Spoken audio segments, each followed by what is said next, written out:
Okay, welcome, welcome, welcome. I hope you all had a decent weekend. Today is Valentine's Day. Happy Valentine's Day. Happy Valentine's Day to all of you. Many people talk about love on Valentine's Day, and there's many different definitions of love. Let me get my book here. I published a book for kids. It's called All Love. And like I said, there's many different definitions of love. And in this book, I'm not going to read the book. But I do have some quotes in it from people on love. And so I thought that it would be appropriate to read some of these quotes today, being Valentine's Day, because many people are giving, candies, flowers, stuff like that. This is from Eckhart Tolle, or Eckhart Tolle.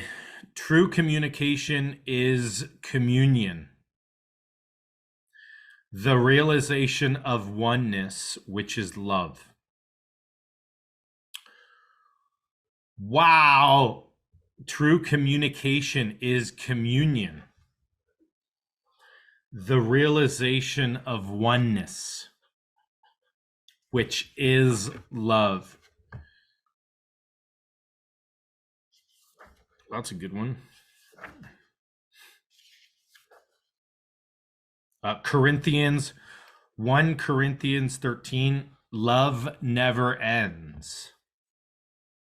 Love never ends. Well, if the realization of oneness is love, then love never ends. It's kind of a perfect. That's in the Corinthians, 1 Corinthians 13, love never ends. Stephen Hayes, PhD, he is responsible for putting a type of therapy on the map, which is called acceptance and commitment therapy, ACT. Acceptance and commitment therapy. You may have heard about that. That's Stephen Hayes. He's got a PhD. He's a professor of psychology. He states, love isn't everything. It's the only thing. That's kind of cool. Love isn't everything. It's the only thing, because it's all love. Hence the title of my book, All Love. All right.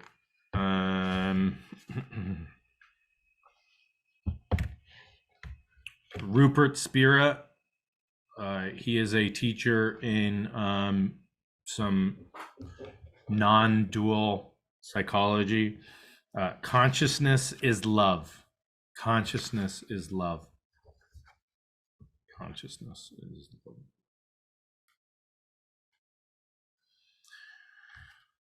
Nisargadatta Maharaj, who has written many books, is an Indian guru. His most famous one is probably I Am That. The consciousness in you and the consciousness in me, apparently two, really one. Seek unity, and that is love. Wow. The consciousness in you and the consciousness in me, apparently two, really one. Seek unity, and that is love. So you can see how there's this sense of separateness, right? This apparent sense of separateness, this apparent sense of two consciousness,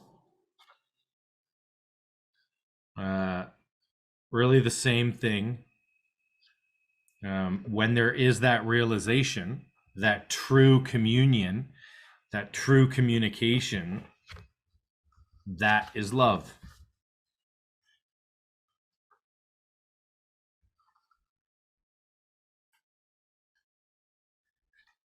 Amma, who is also known as the hugging saint.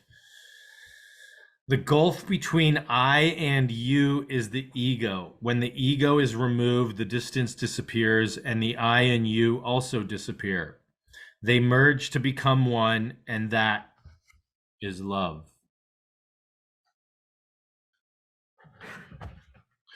So those are a few quotes on love that I think are relevant in terms of this sense of separation that we have.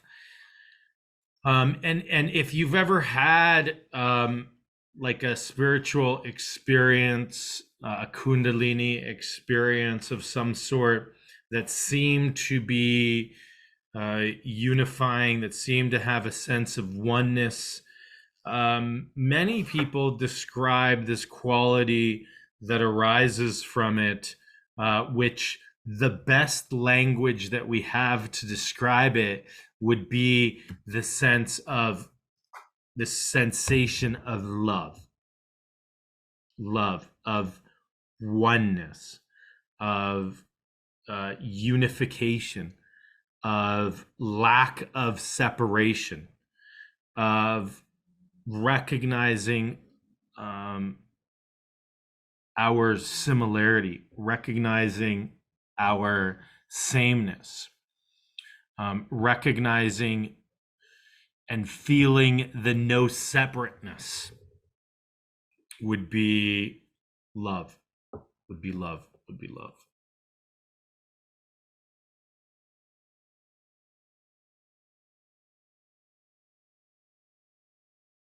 Because now we go into how to love. We're going to continue our dialogue with Thich Nhat Hanh's How to Love, and how to cultivate love. And your homework again is to cultivate happiness and cultivate love. Performing acts of loving kindness, for instance, for yourself and others, having compassion for yourself, really practicing mindfulness, in my view, is practicing self-love, because as we recall from the definition of mindfulness, paying attention on purpose to the present moment without judgment. If we're really practicing mindfulness, we have the without judgment part, and so we're not judging ourselves. We're kind. We're compassionate to ourselves and to others. And when we are mindless, which we all do at times, we might be judging ourselves. And when we recognize we're judging ourselves, right? I'm not good enough. I'm not this. I'm not that, or whatever it might be. We come back to the present moment. We say, oh, thank you, Judge, for coming in today. I appreciate your opinion. But right now, I'm simply going to pay attention to this moment, and my mind is going to come on board and start to analyze and judge that as well. And you're going to say, oh, thank you, mind, for coming in and judging, right? But as we practice loving kindness for ourselves and we practice compassion for ourselves, we then treat ourselves with compassion and love and kindness. And then that, hopefully, what happens is it goes from us to others. It goes from us to others, right? So we recognize, for instance, we talked about suffering last time, right? We recognize the suffering in us, and therefore we can be more with people who are suffering and recognize we're all suffering to some degree. And so that level of compassion, how to be with others who are suffering, we can actually increase that quality by practicing mindfulness, by practicing loving kindness, et cetera, et cetera. All right. So it's quite beautiful. It's quite amazing that you can actually, practice, right? I am going to practice nourishing happiness today. Right? Nourishing happiness. All right. You are a flower. Every child is born in the garden of humanity as a flower. Each flower differs from every other flower. There are many messages in our society that tell us, even when we're young people, that that's something wrong with us, and that if we just buy the right product or look a certain way or have the right partner, that will fix it. As grown-ups, we can remind young people that they're already beautiful as they are. They don't have to be someone else.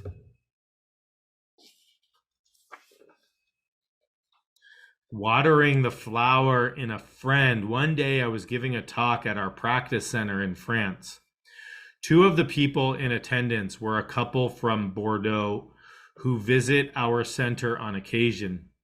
The woman was sitting in the front of the audience and she was crying from the beginning of the talk to the end.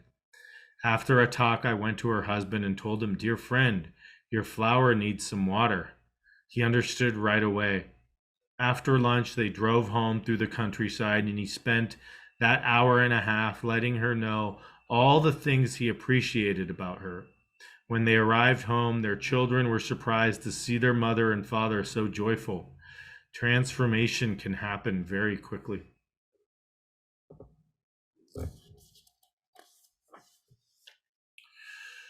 So, what are you watering? What are you watering? And essentially it's what are you nourishing? Right? What are you paying attention to? What are you transmitting energy to? Even your thoughts, right? The repetitive thoughts that you have going on in your head is a form of energy that's going towards that. All right. Even your thoughts. So we pay attention, right? Wow, where are my thoughts going? Who directs where my thoughts are going? Who directs that?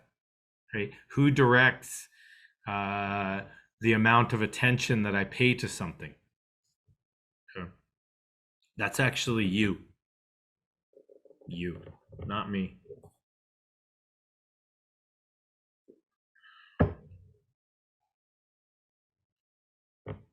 Not me.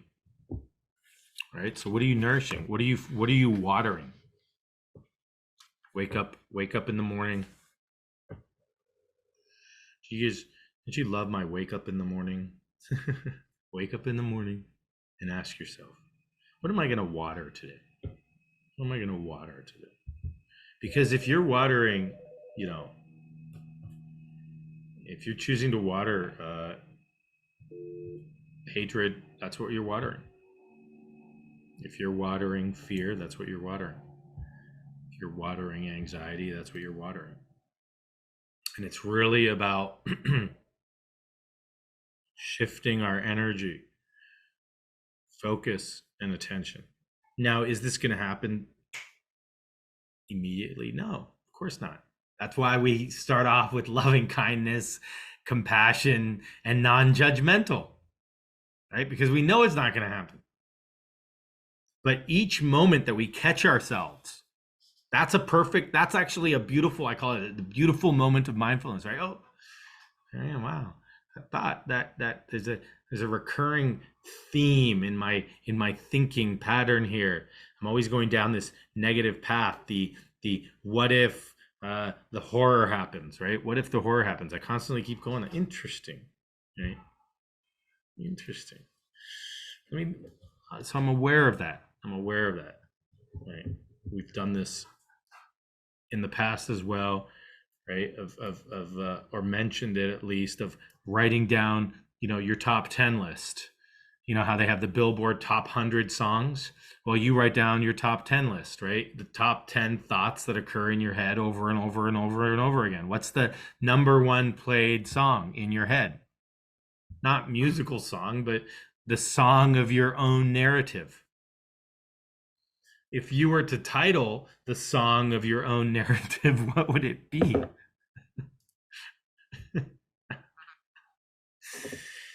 I crack myself up. crack myself up. Who doesn't crack themselves up? Does that make sense? Hope it does. I hope it does. So what are you watering, right? What are you nourishing? In 1966, a friend took me to the Atlanta airport. When we were saying goodbye, she asked, "Is it all right to hug a Buddhist monk? In my country, we're not used to expressing ourselves that way, but I thought, I'm a Zen teacher. It should be no problem for me to do that." So I said, "Why not?" And she hugged me, but I was quite stiff. While on the plane, I decided that if I wanted to work with friends in the West, I would have to learn the culture of the West. So I invented hugging meditation. This was in 1966. Hugging meditation is a combination of East and West. According to the practice, you have to really hug the person you are holding. You have to make him or her very real in your arms, not just for the sake of appearances, patting him or her on the back to pretend you are there, but breathing consciously and hugging with all your body, spirit, and heart. Hugging meditation is a practice of mindfulness. Breathing in, I know my dear one is in my arms, alive. Breathing out, she is so precious to me.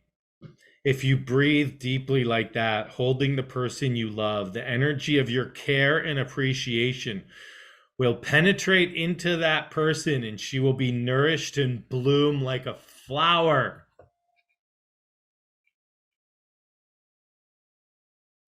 We just came off of the heart being the electromagnetic field, right? Being a strong electromagnetic field. Do you see how much overlap there is in all these crazy topics that we discuss? Okay. If you breathe deeply, right? Imagine if you have family, friends, the next time you see them, give them a hug. And be totally mindful in your hug. Totally mindful. Just like Thich Nhat Hanh. Right? Hugging wasn't a part of his culture. So in 1966, when he was traveling the US, somebody asked him if it was okay to hug him, and he said yes.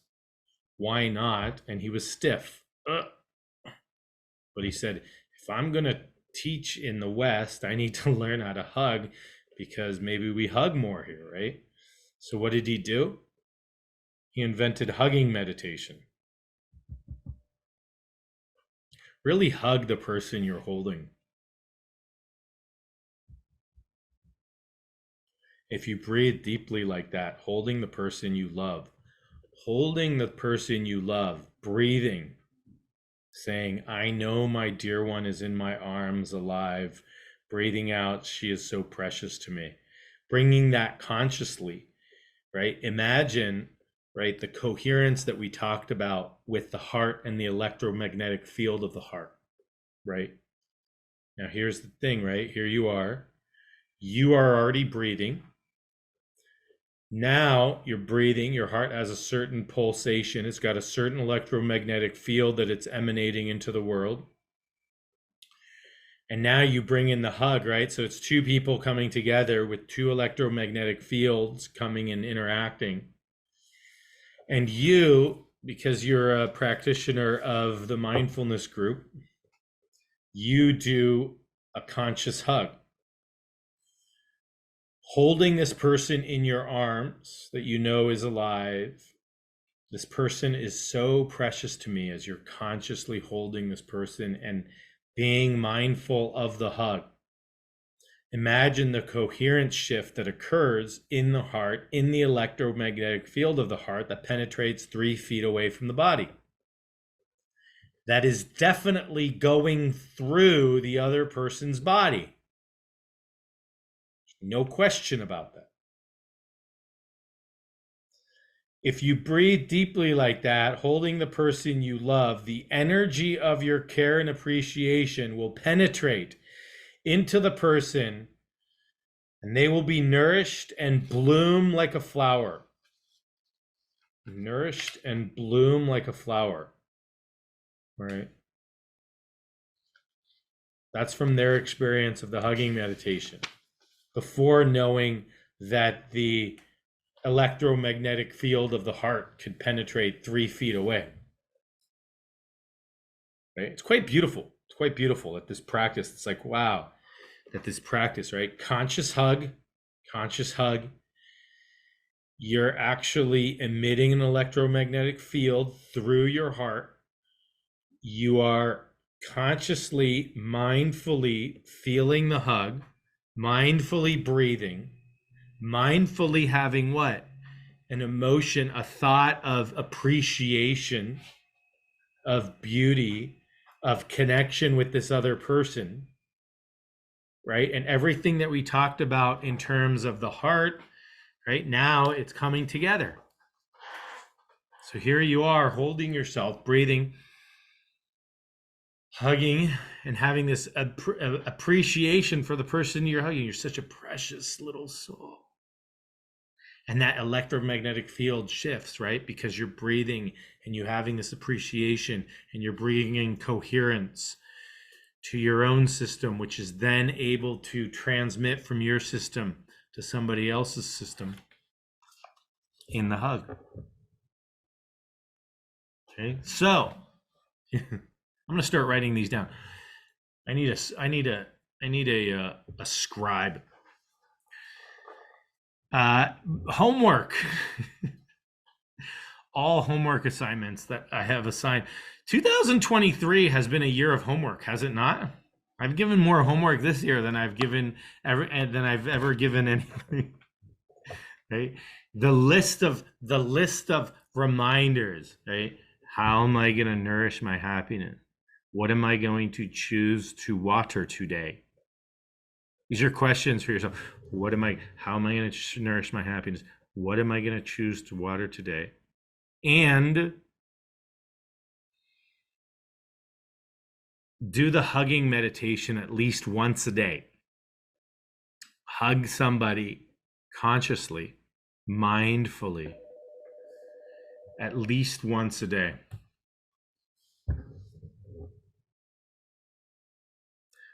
Today is Valentine's Day. Maybe you give your granddaughter, grandson, niece, nephew, significant other a hug.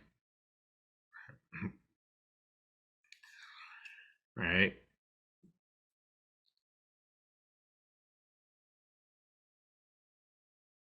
Do it mindfully. Bring in that sense of, bring in the breath. Right? Bring in the breath. Or hug yourself. Yes. Hug yourself mindfully. Bring in the breath. Bring in the breath. Bring in the breath.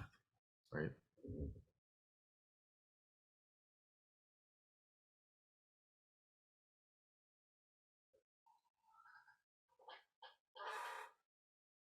And I was just reading. I didn't want to butcher it, but I have a quote on my office wall from Jack Cornfield, because what he does, so they do when they do their excuse me, when they do their in-person retreats, they'll actually do like a hugging meditation. Okay. And the things that he has people bring to mind as they're hugging is he says, I'm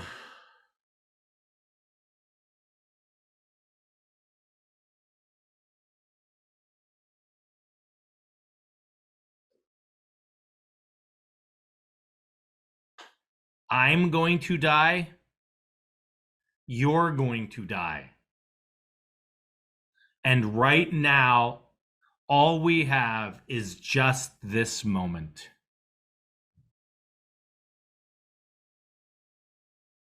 And then you hug. So he actually has people do this on their retreats. They say, I'm going to die. They sort of bring it in consciously. I'm going to die. and the person you're standing in front of, and you recognize that the person that you're standing in front of, you're going to die. And right now, all we have is just this moment, and then you hug. And then you hug. All right. What a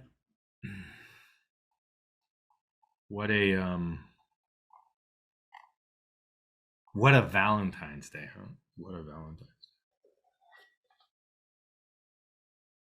All right. Let's go into our practice.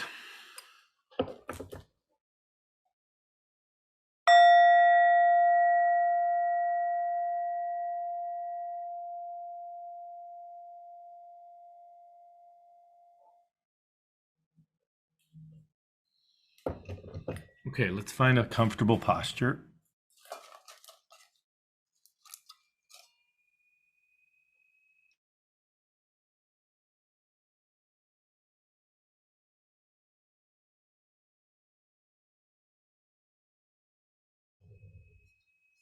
A posture that you will feel relaxed yet alert.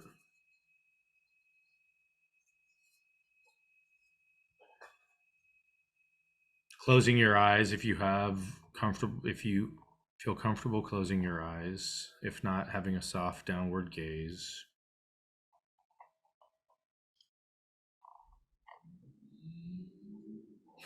Taking 2 or 3 deep breaths.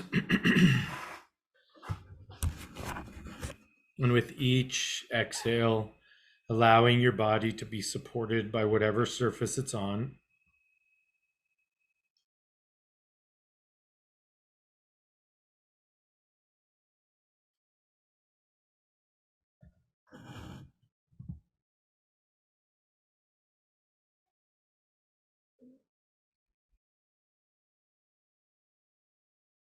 Allowing your body to release any tension that you may notice.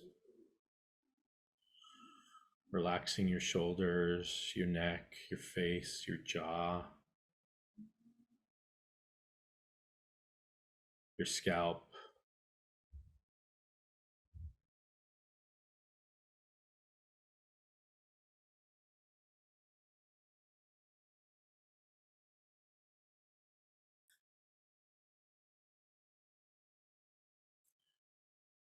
And as best you can, coming to this moment mindfully, paying attention to the present moment without judgment, on purpose.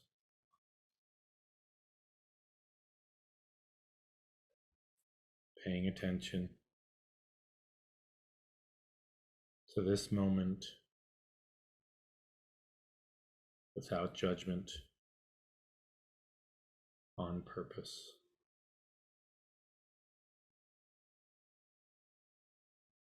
But there's no right or wrong, there's no good or bad. It just is. That if we notice ourselves judging ourselves, recognizing that, coming back to the present moment.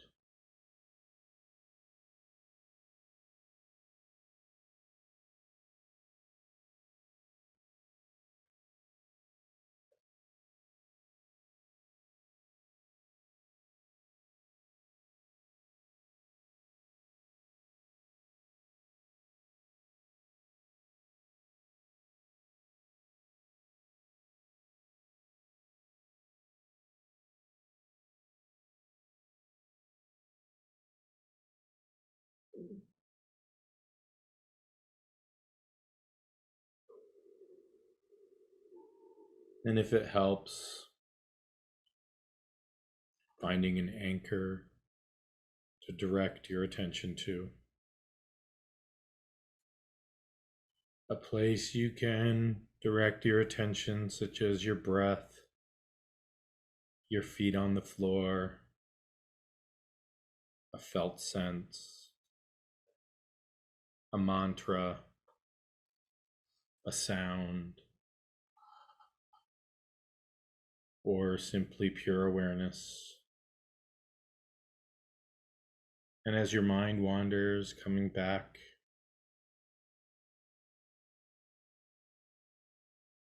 to your anchor.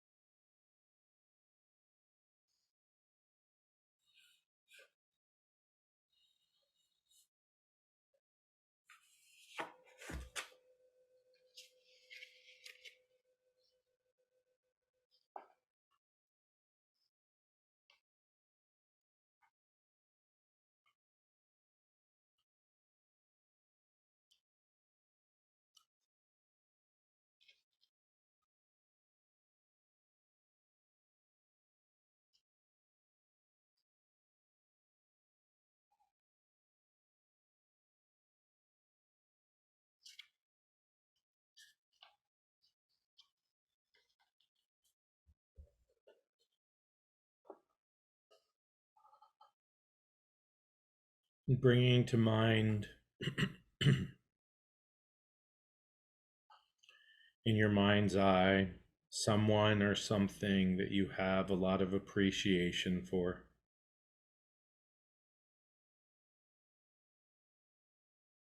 It may be a person, an animal, someplace in nature.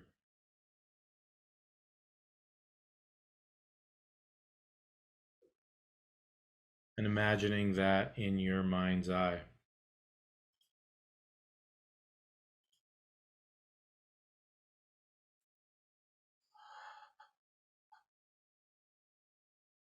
Whatever that is.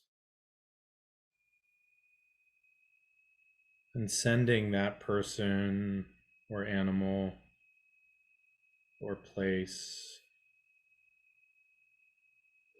some loving intentions of gratitude, of appreciation.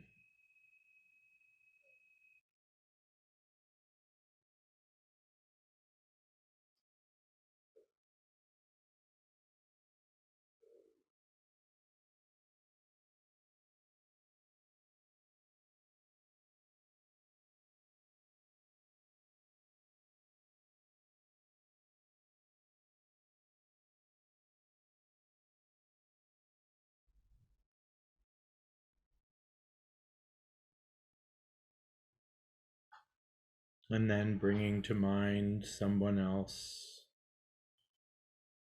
or something else that you have a lot of gratitude and appreciation for. And sending loving thoughts to them as well.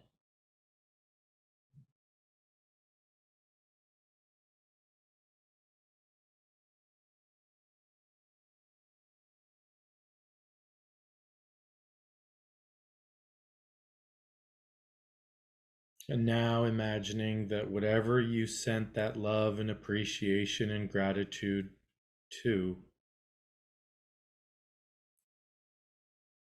is like a mirror. That is really yourself. That there's no separation. There's no separateness. That mirror, that person, place, or thing sends you back the exact same gratitude and appreciation and love that you sent to it. Coming back at you, opening your arms, receiving the love and gratitude and appreciation, allowing yourself to fully receive and resting in that.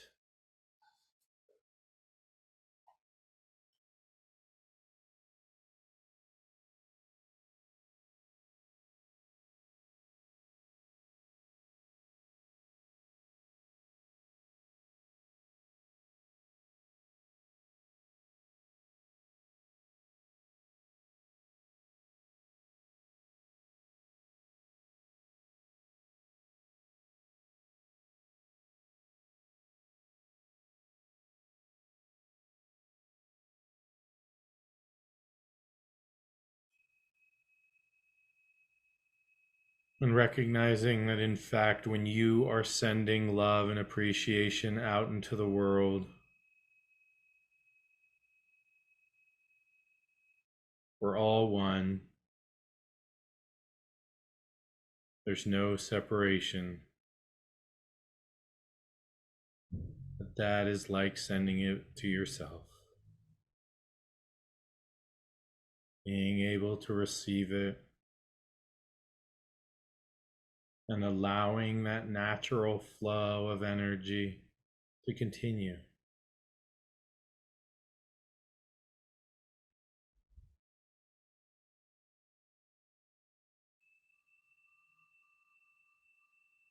Basking in the warmth of that love, of that gratitude, of that appreciation coming back to you.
And now bringing your attention back to your resource, back to your anchor.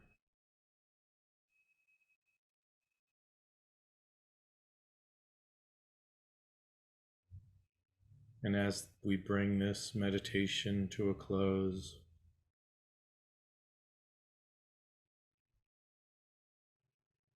seeing how you may show love and appreciation for others throughout the day, and showing love and appreciation for yourself.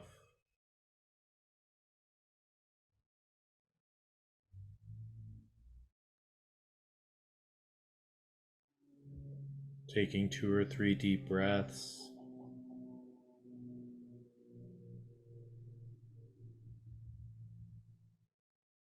Opening your eyes if your eyes were closed. Feeling your feet on the ground.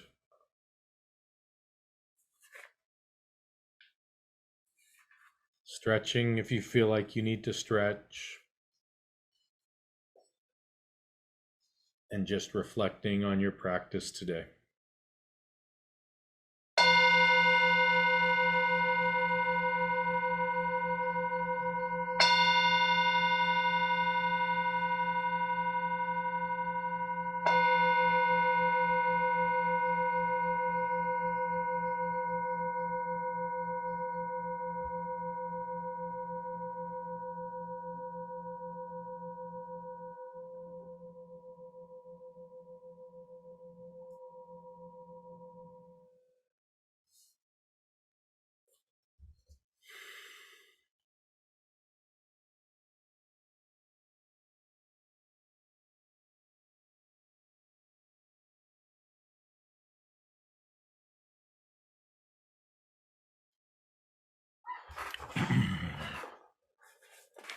Okay. Well, with that, have a beautiful day. I send you all my love and health. Have a wonderful, wonderful, wonderful, wonderful day. I hope to all see you on Thursday to continue this practice of love. Bye-bye.